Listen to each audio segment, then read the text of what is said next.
हाय दोस्तों, स्वागत है आप सभी का तंवर राजपूत मोटिवेशन में। तो यहाँ पर हम बात करने वाले कोटक महिंद्रा बैंक के बारे में। कोटक महिंद्रा बैंक के बारे में आपको पता होना चाहिए कि देखो ऑलरेडी स्टॉक इतना गिर चुका है। अगर आप देखोगे तो यहाँ से एक महीने में अगर आप देखोगे तो यहाँ से 13% तक की गिरावट आपको देखने को मिल रही है। और 10% की गिरावट तो आपको पिछले एक ही दिन में यहाँ से देखने को मिली थी, जब यहाँ पर आरबीआई ने इन पर बैन लगाया था कि आप क्रेडिट कार्ड जारी नहीं कर सकते, ऑनलाइन खाता नहीं खोल सकते। तभी यहाँ पर आपको एक बड़ी गिरावट देखने को मिली थी। और 13% के आसपास इतना बड़ा बैंक है, उसके बाद भी 13% गिर चुका है। अगर आप यहाँ पर देख रहे होंगे तो यहाँ पर आपको दिख रहा होगा, लास्ट टाइम अगर हम इसका प्राइस देख रहे हैं तो 1800 रुपये के आसपास था, जो कि चलकर 1550 रुपये के आसपास यहाँ पर आपको आता हुआ दिखाई दे रहा है। तो क्या हम लोग इसके रिजल्ट को देखकर इसमें क्या मोटिवेट हो, क्या करें, ये सारी चीज़ें हम इस वीडियो में बातें करने वाले हैं कि आपको क्या सोचना चाहिए, किस तरह से सोचना चाहिए इस बैंक के बारे में। तो पहले हम लोग यहाँ पर इसका कंपैरिजन देख लेते हैं कि 6 महीने में इसने कितना रिटर्न दिया है। तो 6 महीने में इसने अगर आप देखोगे तो 10% 11% का माइनस रिटर्न ही दिया है। और अगर हम 1 साल की बात करें तो यहाँ से 5 साल में अगर आप देखोगे तो यहाँ से आपको 10% का रिटर्न दिख रहा है, कुछ खास रिटर्न नहीं दिख रहा है। 1 साल की अगर हम बात करें तो यहाँ से 20% का माइनस रिटर्न दिया है। तो मतलब बैंक में कुछ खास आपको कुछ दिख नहीं रहा है। तो इसलिए आपको एक तरह से ये सोचना भी चाहिए कि देखो 5 साल में कोई खास मोमेंटम नहीं हुआ, तो आने वाले टाइम में क्या मोमेंटम हो सकता है ये तो अभी हम कोई भी नहीं बता सकता। लेकिन जो इसका रिजल्ट आ रहा है, रिजल्ट के आधार पर अगर हम इसको देखें तो यहाँ पर इसका जो रिजल्ट आ रहा है ना, इस रिजल्ट की खास बातें मैं आपको बता देता हूँ कि इनका जो प्रॉफिट आफ्टर टैक्स है, अगर हम प्रॉफिट आफ्टर टैक्स देखें तो ये यहाँ पर आपको पिछली बार में अगर हम देखें तो यहाँ पर कितना था, ये करीबन पिछली बार में 10,000 के आसपास कुछ था। और अभी यहाँ पर आपको दिख रहा होगा 13,000 के आसपास हो चुका है। ये ईयरली हम बात कर रहे हैं।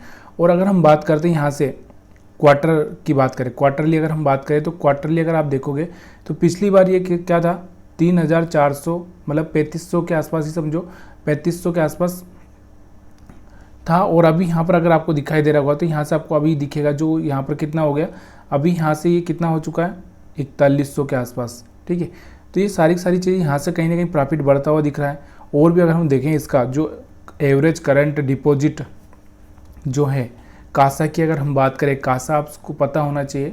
तो ये कासा के बारे में आपको अगर पता नहीं है तो आप कमेंट कर सकते हैं। तो कासा क्या होता है, क्योंकि कासा बढ़ना चाहिए बैंकों के लिए। क्या होता है कासा, करंट अकाउंट और सेविंग अकाउंट। क्या होता है करंट अकाउंट और सेविंग अकाउंट।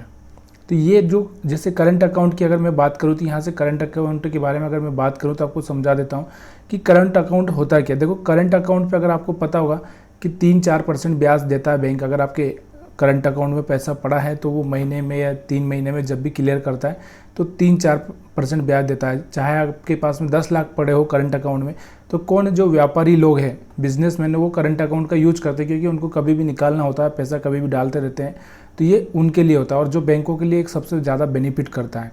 सेविंग अकाउंट की हम बात करें तो सेविंग अकाउंट पे भी आपको पता है कि कितना ही ब्याज मिलता है, इतना ही थोड़ा बहुत ब्याज। अगर हम बात करें तो सेविंग अकाउंट में अगर हम चाहते हैं तो अगर मान लो एफडी कर देते हैं तो एफडी पे आपको कितना 6-7% का यहाँ से आपको ब्याज देखने को मिलेगा, जो कि बहुत मुश्किल होता है।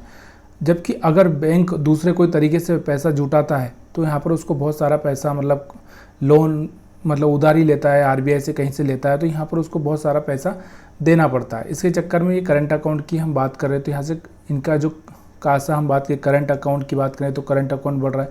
सेविंग, अगर हम सेविंग डिपॉजिट की बात करें तो सेविंग डिपॉजिट बढ़ रहा है। तो ये सब यहाँ पर बढ़ता हुआ आपको दिखाई दे रहा है, जो कि एक अच्छा सा सिग्नल है इसके पास में। और अगर हम बात करें यहाँ पर देखो, यहाँ पर अगर हम बात करने वाले हैं कि कंपैरिजन करें यहाँ पर, तो पिछले साल का और इस साल का कंपैरिजन करें तो यहाँ से कहीं ना कहीं प्रॉफिट अच्छा हुआ इनका।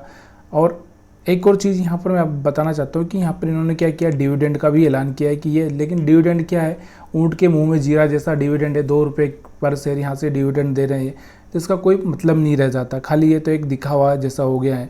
तो यहाँ पर इसके आधार पर वो भी शेयर होल्डर से की मंजूरी लेने के बाद ही दिया जाएगा। अब एक और चीज़ होती है, आपको याद होना चाहिए, नेट इंटरेस्ट इनकम, मतलब जो इंटरेस्ट पर इनकम होती है ना, वो भी बढ़ना चाहिए। तो यहाँ पर वो भी आपकी इनकी बढ़ती हुई आपको दिखाई दे रही होगी। पिछली बार 21,000 के आसपास थी और इस बार यहाँ पर आपको दिख रहा होगा 25,000 26,000 के आसपास पहुँच चुकी है। तो यहाँ पर एक अच्छा है। लेकिन जो बैंक ने यहाँ पर देखो, बैंक के सबसे बड़ा जो प्रॉब्लम कहाँ पर आया था, उसी की वजह से यहाँ से बैंक डाउन चल रहा है। अगर वो डाउन आता है तो फिर बाद में यहाँ पर एक अच्छा सा रिटर्न दिया जा सकता है, दे सकता है। जब ये हटेगा उस दिन यहाँ से बैंक में एक अच्छा सा पॉजिटिव मोमेंटम देखने को मिल सकता है। तभी किस दिन हटेगा किसी को पता नहीं। तो यहाँ पर हटेगा तो सही, ऐसा तो नहीं कि नहीं हटेगा। तो यहाँ पर कोटक महिंद्रा बैंक नए क्रेडिट कार्ड जारी नहीं कर सकेगा। ऑनलाइन खाते खोलने पर भी रोक है, खामियों को दूर नहीं कर रहा था, इसलिए आरबीआई ने यहाँ पर क्या किया था, इन पर बैन लगा दिया था, रोक लगा दी थी। तो यहाँ पर जब ये रोक हटेगी, आपको पता होना चाहिए कि ये रोक हटेगी, तभी जाके यहाँ से इसमें फिर से एक अच्छा सा लेवल देखने को मिल सकता है। तो उस लेवल के लिए आपको थोड़ा सा वेट करना पड़ सकता है और आपको जो डिसीजन लेना आप खुद ले सकते हैं। यहाँ पर हम थोड़ा सा प्रॉफिट और यहाँ पर देख लेते हैं ताकि फंडामेंटल एनालिसिस कर ले। तो क्वार्टरली अगर आप देखना चाहते हो तो यहाँ पर इनकी जो सेल्स है, यहाँ पर आपको सेल्स यहाँ से कहीं ना कहीं तो एक बढ़ती हुई दिखाई दे रही है। 11-12 यहाँ पर आपको दिख रही होगी, सेल्स से बढ़ती हुई इनकी दिखाई दे रही है। उसके बाद में अगर हम बात करें यहाँ से, जो मैं आपको बताना चाह रहा था कि प्रॉफिट, इनका जो प्रॉफिट है, देखो प्रॉफिट की अगर हम बात करें तो यहाँ से नेट प्रॉफिट आपको दिखाई दे रहा होगा। तो यहाँ से नेट प्रॉफिट इनका देखो कितना, पहले 3000 के आसपास था, अभी यहाँ से 4100 के आसपास हो चुका है। और इसके जो कंपैरिजन किया जाता है, इनका जो कंपैरिजन किया जाता है यहाँ पर पिछले साल के, यहाँ से इससे कंपैरिजन किया जाता है। तो इससे कंपैरिजन किया जा रहा है कि यहाँ पर आपको ये दिख रहा होगा, इससे कंपैरिजन किया जा रहा है कि इस बार का प्रॉफिट थोड़ा बड़ा है। तो ये आपको पता होना चाहिए। इनका अगर हम ईपीएस की बात करें तो यहाँ से ईपीएस अगर आप देखना चाहते हो तो ईपीएस भी बड़ा है। ग्रास से एनपीए कहीं ना कहीं आपको कम होता हुआ यहाँ पर दिख रहा है। एनपीए आपको पता होना चाहिए, नॉन परफॉर्मिंग एसेट, तो यहाँ से आपको दिख रहा होगा, यहाँ से एक कम होता हुआ यहाँ से आपको दिख रहा होगा। ये वाला तो नेट एनपीए, तो यहाँ से ये भी यहाँ से कम हुआ था, लेकिन यहाँ से तो अभी फिलहाल में होगा उतना ही है। तो नेट एनपीए नहीं हुआ, लेकिन ग्रास एनपीए कहीं ना कहीं कम हो रहा है। उसके बाद हम ईयरली अगर हम बात करें, मार्च 2023 और मार्च 2023 का कंपैरिजन करें तो सेल्स में एक अच्छी सी ग्रोथ आप देखने को यहाँ पर देख सकते हैं कि सेल्स में एक अच्छी सी ग्रोथ आपको दिखाई दे रही होगी। यहाँ से आपको दिख रहा होगा, तो 34 से 45 हो चुकी है। और अगर हम बात करें यहाँ से प्रॉफिट की, अगर हम बात करें तो प्रॉफिट आपको दिख ही रहा होगा कि पिछली बार में जो प्रॉफिट था इनका कितना था, 10,000 11,000 के आसपास था, और अभी 14,000 के आसपास यहाँ पर नेट प्रॉफिट आपको बढ़ता हुआ दिख रहा होगा। और यहाँ से हम लोग देखें, यहाँ पर इनका जो उधारी तो सारे बैंकों पर रहती है, आपको भी पता है।